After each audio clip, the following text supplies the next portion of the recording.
soy Violeta Ayala, Violeta Michelle Ayala Grájeda.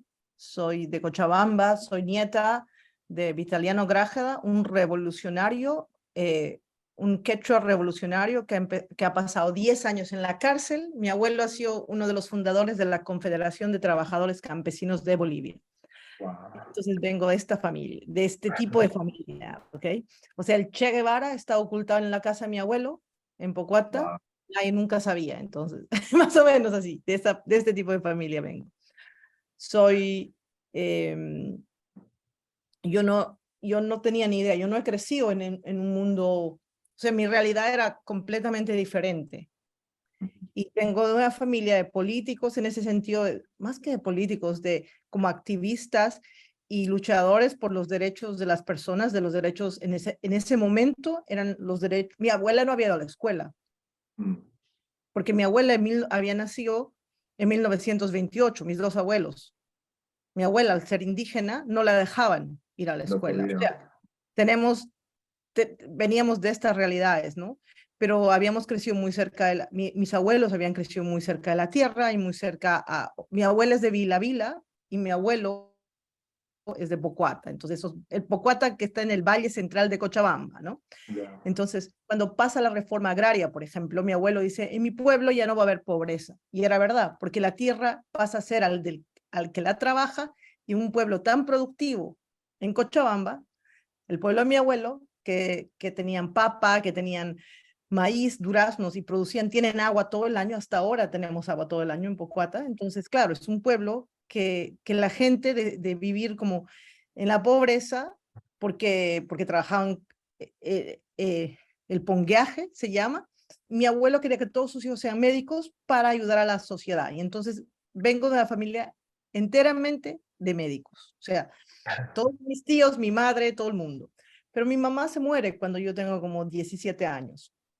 Y mi papá, o sea, mi papá trabajaba en Semapa, en la compañía de agua, y era sindicalista, y entonces los apresan, como también estaba en la universidad y los apresan. Estábamos hablando en esta época donde pasa lo de la calle Harrington y todo eso, o sea, Okay. mataban, o sea, era el centro del Plan Cóndor, ¿no ve? En los 70s, 80s, ¿no? 80, sí.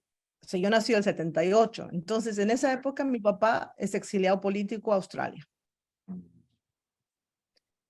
Y entonces, y mi mamá se muere cuando tengo 17 y yo me voy de Bolivia a Australia porque quería conocer a mi papá, unos años después. O sea, quería tener esta relación con mi papá.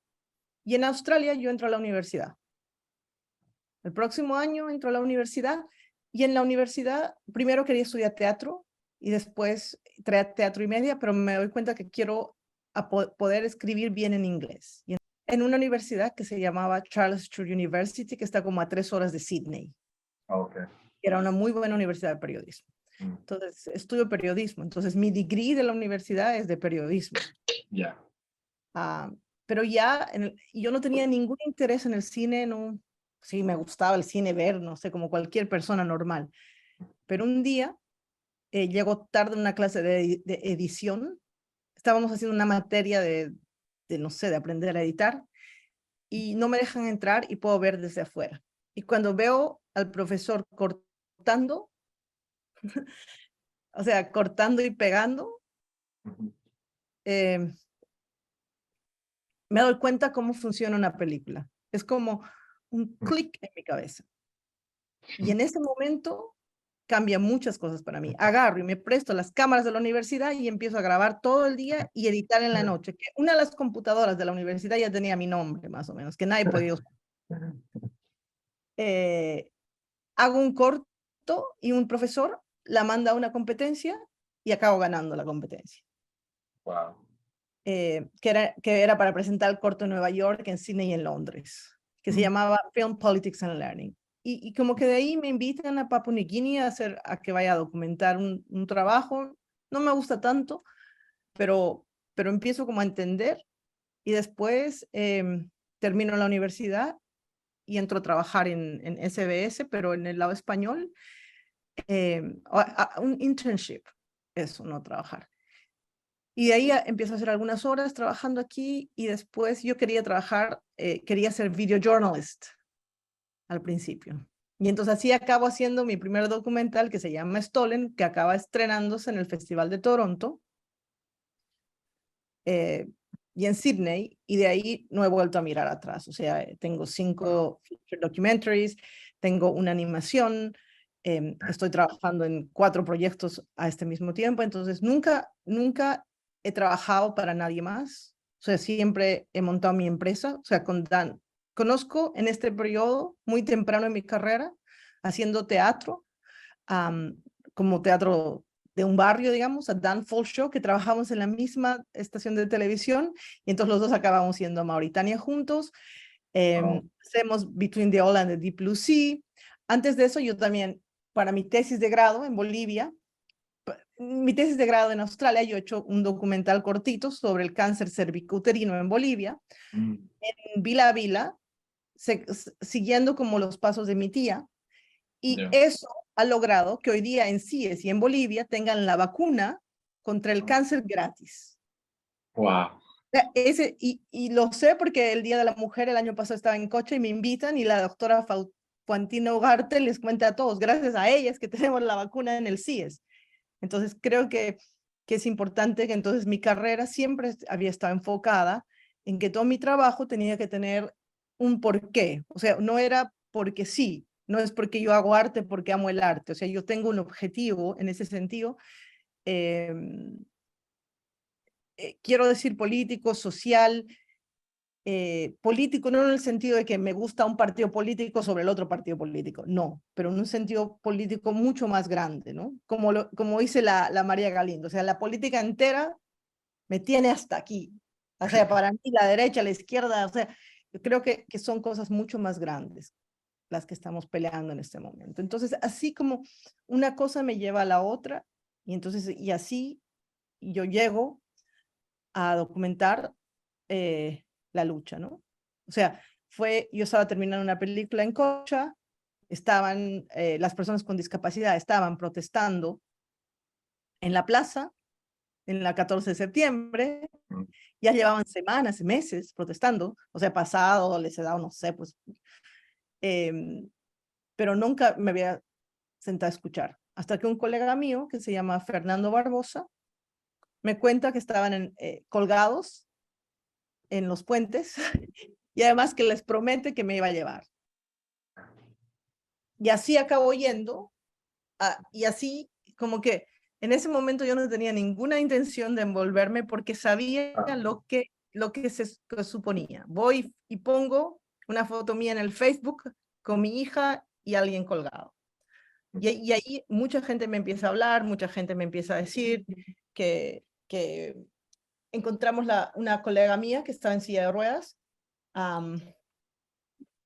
que tenía, no me acuerdo qué, pero hace un documental que está en Netflix, se llama Jennifer Brea, Jen Brea.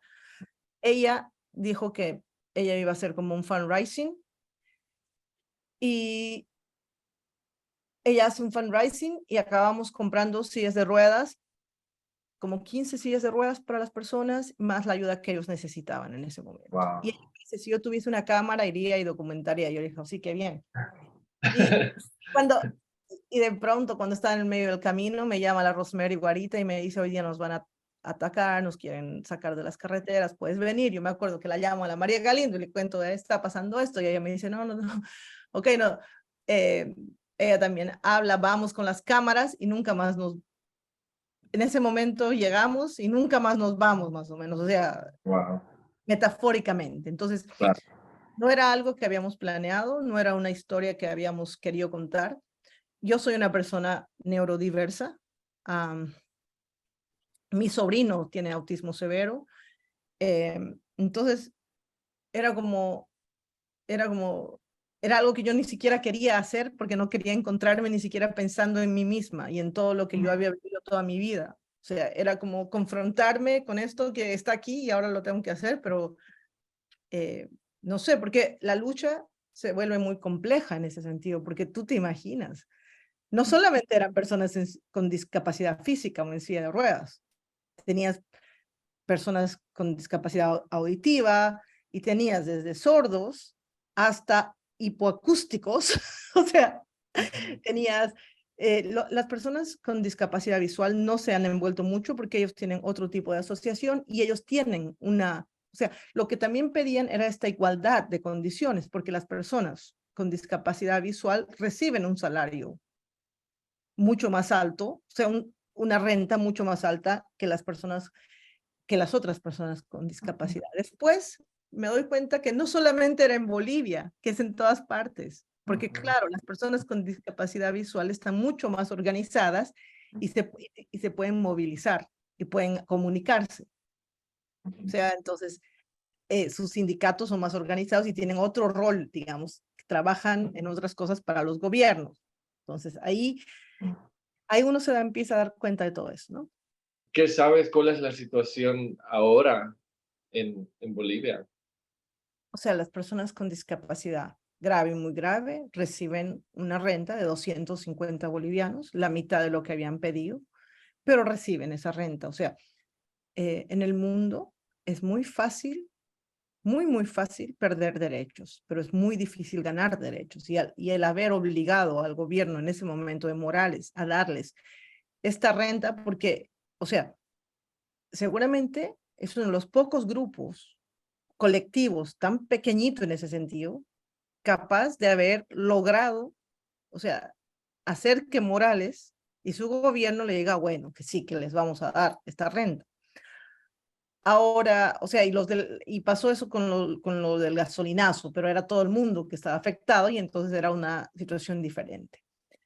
Creo que la lucha ha traído a Bolivia visibilidad, o sea, que las personas con discapacidad han dejado de estar ocultas, que además, si tú vas a los parques públicos, las personas que trabajan ahí son personas con discapacidad, ¿no? Entonces, en ese sentido, creo que no solamente es el dinero, la renta que reciben, sino también es la renta y además la ley 977 que declara que ellos tienen inamovilidad, que no los pueden botar de los trabajos, que las empresas, que los gobiernos tienen que emplear por lo menos, o sea, un número significativo de personas con discapacidad. Entonces, hay un cambio social a través de la lucha, ¿no? O sea, de la lucha que además habían hecho desde hace muchos años, y que la siguen haciendo. Ahora también están pidiendo, el grupo de la Felisa con Vida Independiente está pidiendo que también se les pague a personas que les ayuden, asistentes personales, más o menos, y que sea una cosa del gobierno, para que aunque lo saque, porque si es una persona que no puede salir de su casa, que aunque la saque de su casa por una hora al día, ya le vas a dar una calidad de vida, ¿no? O sea, algo más. Entonces están luchando por eso. La renta todavía no se les ha dado, o sea, se les ha dado la mitad de lo que se pedía, que es muy poco comparada con el salario eh, nacional, pero seguramente esto ha salvado muchísimas vidas durante el COVID. Por ejemplo, durante el COVID, ahora las personas con discapacidad estaban visibles, sabían, existían, estaban. Entonces, tenemos el gobierno transitorial, no sé, legítimo y ilegítimo de Áñez, pero han estado forzados a darles como una visibilidad para darles sus derechos. Muchas de las personas con discapacidad han muerto también. O sea, muchas de las personas que estaban en la lucha también han muerto. Entonces, es complejo, ¿no? Porque, o sea, la lucha continúa todavía, por ejemplo, en Cochabamba, recién en febrero están volviendo a hacer las aceras y ponen estas cosas para las personas con discapacidad visual, pero las ramplas son peores que las anteriores ramplas. Entonces, eh, ¿por qué? Porque no se envuelve a la comunidad de personas con discapacidad, porque no se habla, porque no, o sea, no, las personas con discapacidad tampoco estamos pidiendo cosas tontas o cosas fuera de este mundo, pero podemos buscar soluciones intermedias mientras vamos cambiando el diseño de nuestras ciudades en todo el mundo, pero si ustedes no saben, si las personas sin discapacidad no saben lo que las personas con discapacidad necesitan, pues en una escena muy linda de la lucha, donde Felisa Ali, ella explica, ella dice, ¿no? Siempre nos quieren dar artesanías, trabajo artesanal. Y dice, ¿quiénes de ustedes, compañeros, quieren artesanías? Nadie quiere artesanías. Porque te dice, porque en el momento en que tú eres una persona con discapacidad, no necesariamente vas a volverte una persona que pueda hacer artesanías. O sea, en el Claro. caso de ella, Mágicamente. ya, no. Y entonces hay esta visión como paternalista todavía en las sociedades y también hay una visión de como machista todavía, ¿no? O sea, en el mismo colectivo de personas con discapacidad, las mujeres y los hombres no tienen los mismos derechos y tampoco tienen, o sea, todas estas trabas societales siguen pues adentrándose, ¿no? De todas maneras, el sacrificio personal ha sido fuerte. O sea, no has visto la película, pero hay gente que ha muerto ahí y hay gente joven que ha dado su vida por esta lucha. Entonces creo que el sacrificio personal por el bienestar colectivo ha sido muy fuerte. Yo nunca, pero nunca voy a entender la actitud del gobierno, porque si el Evo, cuando ellos estaban caminando, venía y les hablaba y les decía, compañeros, no tengo plata, no hay plata ahora, pero vamos a hablar en un mes, ellos iba a decir, ya bueno, presidente, o en 3 meses, o en 6 meses. Pero desde que empieza la lucha, el Evo tiene en la cabeza que es una conspiración de la CIA, que es una conspiración de los Estados Unidos. Y en ese sentido, ni siquiera los Estados Unidos es tan inteligente, o sea, como para pensar, o sea, nadie los ayudaba, absolutamente nadie. O sea, habían personas que sí, que no. ¿Tú te imaginas semejante lucha pasando en La Paz? Y si los estudiantes, o sea, sí han venido estudiantes que han apoyado, pero sí los estudiantes, la COP, absolutamente todo se les unía, esto se acababa en días. Entonces también la lucha es un llamado a toda la sociedad boliviana, a toda la sociedad boliviana que ha despreciado a las personas con discapacidad, que en su propio, como en su propio capacitismo, ha sido incapaz en ese momento. Yo siempre pensaba, ¿cuál va a ser el día en que se van a levantar todos y van a decir, basta? ¿Cuándo se va a unir la Confederación de Trabajadores Campesinos, las Bartolinas? ¿Cuándo se van a unir como todas las organizaciones sociales que tenemos en Bolivia, de izquierda, de derecha, de centro, de lo que sea? O sea, ni siquiera los parlamentarios de derecha, ni siquiera los parlamentarios contrarios al gobierno de Morales, nunca han venido todos al piquete de las personas con discapacidad fuera de la Plaza Murillo juntos y decir, los vamos a apoyar y nos vamos a parar con ustedes aquí. O sea, ni la oposición ni el oficialismo. Entonces, la película, en un sentido, también muestra esa crítica a toda la sociedad. No solamente es una crítica hacia el gobierno, sino es, para mí, yo no podía entender o sea, cómo pasaba esto. Sí, a los estudiantes al principio los han encarcelado cuando han venido, pero a los estudiantes siempre los encarcelan cuando van a las protestas. O sea, ¿y por qué no volvieron al día siguiente? ¿Y por qué no volvieron a los siguientes días? O sea, porque eran demasiado pocos. Porque los que vinieron fueron 10 o 15. O sea, nunca hubo una masa de gente que apoyó. Y entonces este llamado es también un llamado a la sociedad. No, las personas con discapacidad no necesitaban que les des la basura que no te sirve. No necesitaban que les des la ropa que vas a tirar porque te dan pena, porque tienen síndrome de Down o lo que... Y también la película muestra eso un poquito. Muestra también cómo ellos les dicen, ¿para qué procrean? ¿Para qué pues tienen hijos estos discapacitados? O sea, así les dicen en sus caras. ¿Para qué? Eh, Wow. entonces, hasta eso, ese como, todo eso muestra. También muestra la propaganda del gobierno, cómo usa el dinero en la propaganda política para poner a las personas, al pueblo en general, en contra de las personas con discapacidad. O sea, ¿y cómo va funcionando? Y cómo todos empiezan a insultar a las personas con discapacidad porque estaban molestando como al tránsito público, a la gente.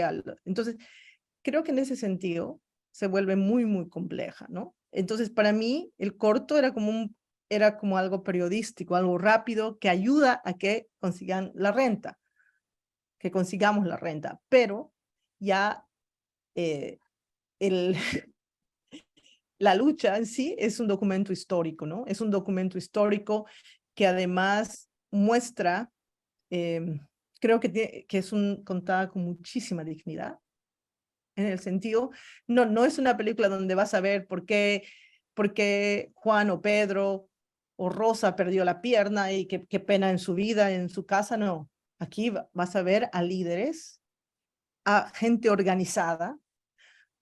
Si tú ves en los piquetes, en las luchas ahora mismo en esta strike en Estados Unidos, o sea, tú ves lo que cuesta, o sea, lo difícil que es una lucha como esta, es una lucha social, es una protesta, y cómo se van organizando, y cómo se va dando todo, y cómo no se cansan, y cómo al final también, o sea, logran conseguir algo, pero de una manera que no fue la que todos esperábamos, por ejemplo. O sea, en las calles el gobierno les gana,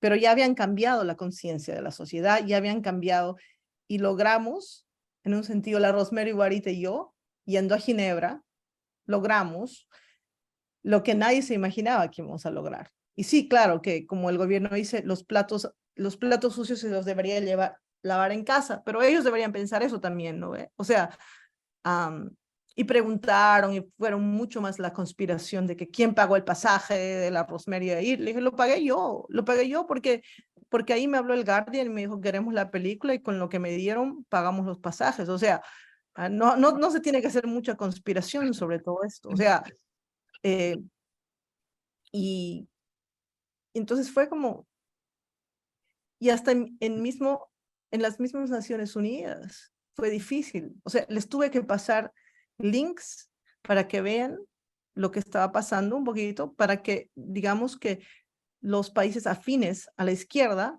estén abiertos a escuchar, porque no querían escuchar, porque decían, esto es propaganda política del gobierno de Morales, en contra del gobierno de Morales. O sea, y entonces cuando llegamos ahí, le acusan a Rosemary Guarita.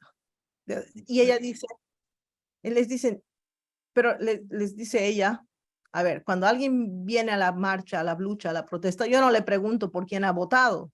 Yo no sé, pues unos han debido votar por la derecha, unos por la izquierda, no han debido votar, no sé, ¿no ve? Esa ya no es mi responsabilidad social. Lo único que puedo decir yo, decía la Rosemary, es que yo había votado por el Evo. O sea, ella decía, y la Felisa también. O sea, la mayoría de ellos eran del MAS, o sea, no eran del MAS, pero eran afines al MAS, ¿no? Igual yo. O sea, yo he votado por el Evo. Hasta el referéndum, ahí ya no, pero hasta el referéndum yo también había votado por el Evo. El Evo conoce muy bien a mi abuelo y todo eso. Entonces, hasta para mí era como muy complejo este lado político que se habían agarrado para desmantelar una lucha social, política en el sentido de los derechos humanos de las personas con discapacidad, pero no era político partidaria lo que se dice, ¿no?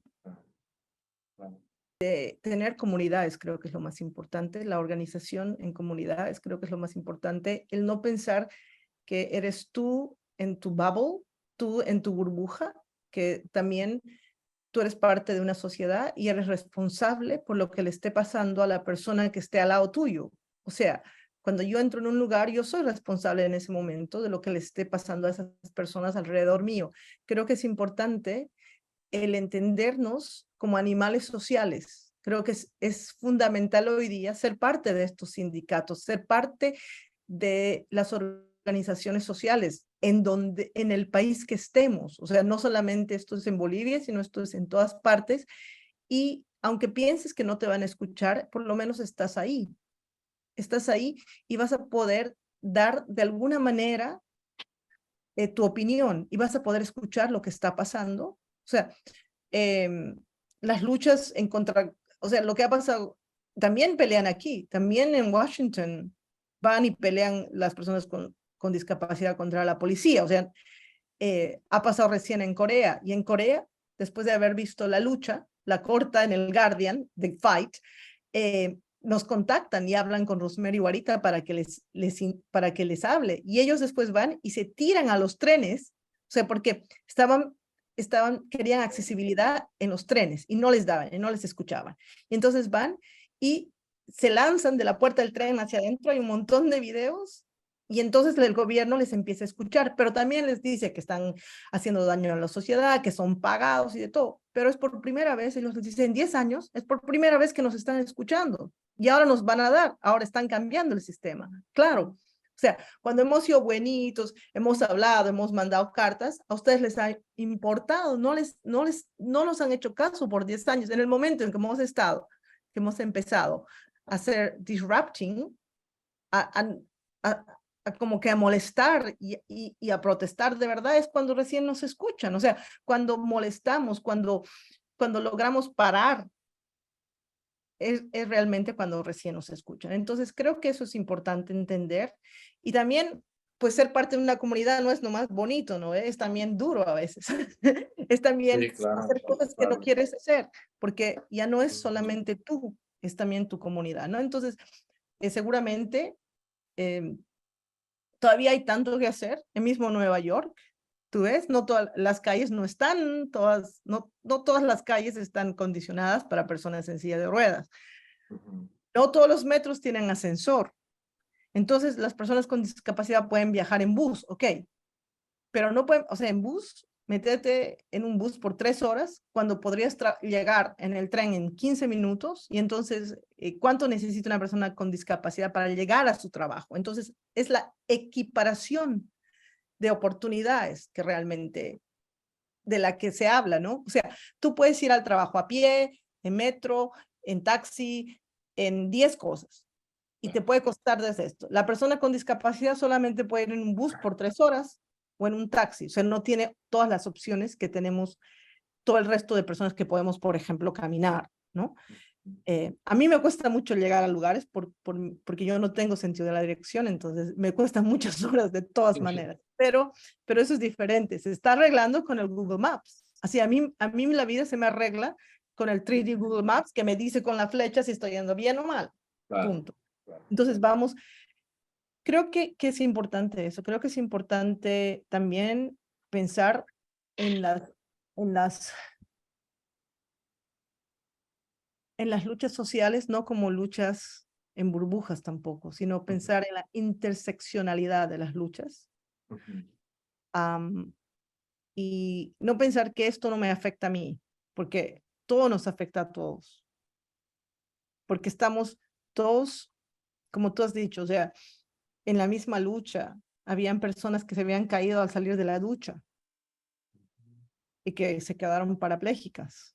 O sea, nuestra vida es tan delgada, esta línea, y entonces yo no sé si las personas con discapacidad en Estados Unidos reciben una renta. Sé que en Australia sí, hay una Sí, pensión, sí, o sea, todas las personas con discapacidad. y claro, y depende del nivel de discapacidad también, de cuánto reciben, pero sí, no es ideal tampoco. Muchas gracias, Oye, abrazos, suerte con todo y estamos ¿sabes en qué? contacto, bueno. Para que no suene el aire acondicionado, o sea, lo he puesto súper bajo y estoy ahora, tengo que ¿O estás prender. ardiendo? Yo también, aquí estoy con mucho calor, así que a refrescarnos ahora. Listos. Gracias por todo, gracias Paola también, y estamos en Ya. contacto. Muchas Ok. gracias, seguimos en contacto. Chao, chao. Adiós, bye bye. Descansa.